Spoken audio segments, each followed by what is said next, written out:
Yeah, how do you master your track for a competitive loudness? This is the video. Gather here, let's do it together. I'm not going to be wasting much time. Let's just dive in. So we are going to lay a foundation on how mastering works, and I'm going to be using this song. Shout out to EYs on this track.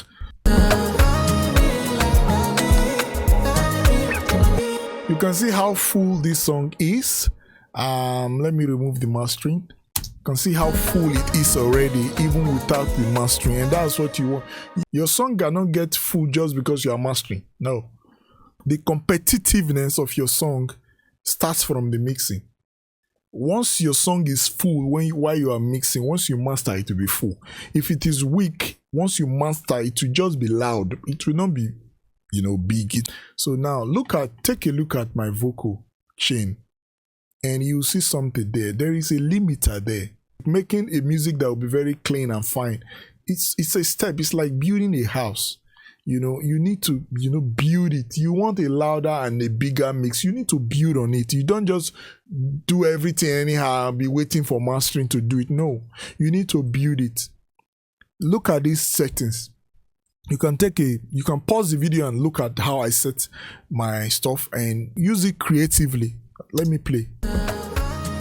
You see, it's just doing a beat. Well, he's just doing like minus 1.0 dB, where the vocal will spike. It will just, just transparently. Just use it transparently. This is the settings. Take a look at this, the drum box. Look at what I'm using in my drum box. It's not supposed, the drum is already very processed, so I'm not supposed to do too much with it anymore. I like the way it's sounding already, so click to my drum box.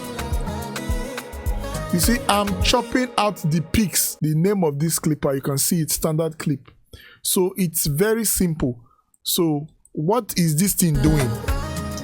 For you to get a louder mix, you need to reduce transparently with sense. You need to reduce the peak level versus your RMA. You need to bring them together with sense. And how do you do that? Is by using limiter inside your mix and using a clipper inside your mix. Use clipper to, for your drums element, that's where you use clipper. You use limiters on your keyboards, your pads.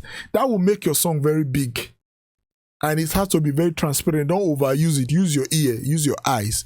So, as you can see, it's very more simple. So I'm trying to reduce this one now by cutting off the peaks transparently, not too much. You can see the settings. I'm using this algorithm, Soft Clip Classic. So, and yeah, that is for the mixing. Now let's go to the mastering. You can see I'm not doing too much because I already know what I'm doing. The first EQ I used was this, very subtle, not doing too much. Not doing too much. It's not supposed to be hard. Look at the stabilizer. It's not doing too much. Look at very subtle. Look at it, because I just use it to tame a bit of the lows. I use this one to tame a bit of the lows. Not doing too much. Then the next one again, I'm going to reduce the peak. I'm going to reduce the peak, trying to make the peak closer to the RMS. Look at these graphics here.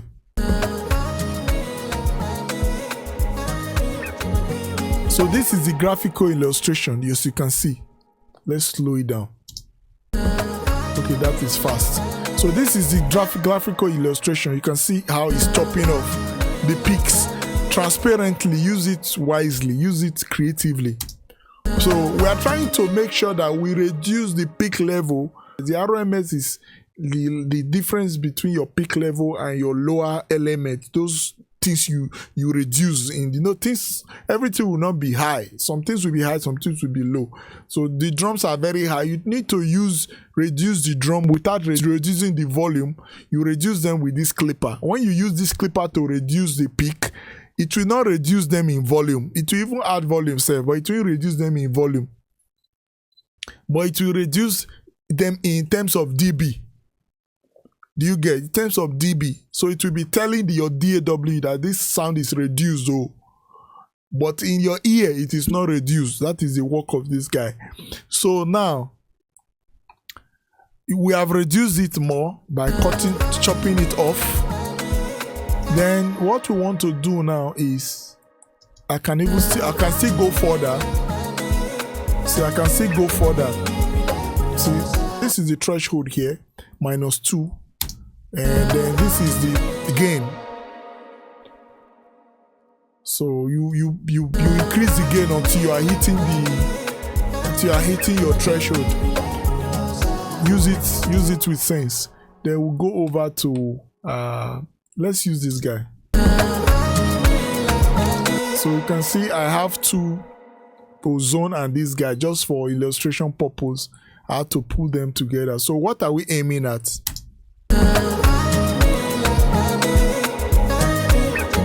You can see how very full the song is already. So let's go back to the ozone first. This is the ozone.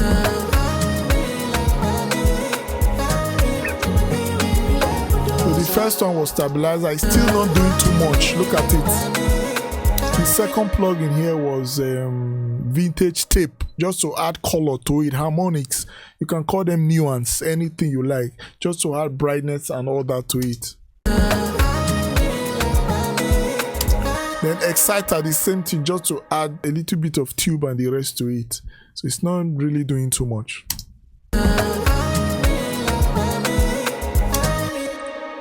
Then widening, you can see this section, I just try to widen it a bit, not doing too much. Look at it here, not doing too much, almost nothing.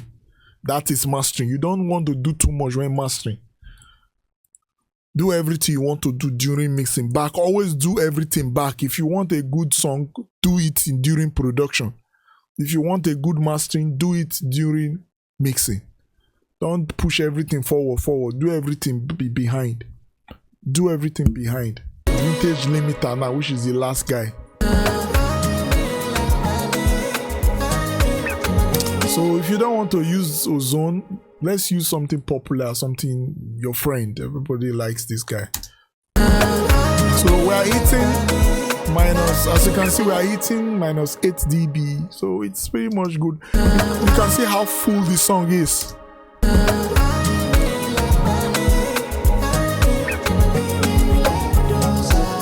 So we are hitting 8 dB. You can just see my preset here, my setting. You don't need to touch all these guys. Don't need to do too much. These are mix and mastering. You can barely even hear the difference. So don't touch anything. Don't do too much until you are hearing, oh, I made a drastic change. Don't do too much. Do you get? So just do settle things. It's very hard for you to hear something when mastering. You just push this one to maybe -1. -0.1.01, so which is the output ceiling. So we are hitting we're even entering -7, and it's still very clean. Because I can even still push it harder, but let's leave it so that it will be very clean and transparent.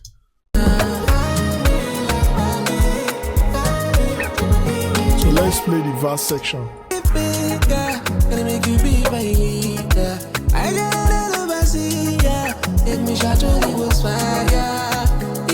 You can see we are seeing even in the verse section that is supposed to be quieter, because we use those limiters within the mix. We use clipper within the mix, and we use clipper during the mastering. We are still hitting the -8 dB. If you don't use all those things and you master within you do your mastering within your chorus, once it enters a quiet place, that is the verse, a quieter place within the verse, it will just go down in volume. But you can still see the song is still very full. The song is still very full in this section. Still very full, because we leverage on those stops. We're still hitting -8 dB, even going to 7 within the verse. So that is what you need to pay attention to. Limiter within the mix, clipper within the mix. This will make your mastering simple.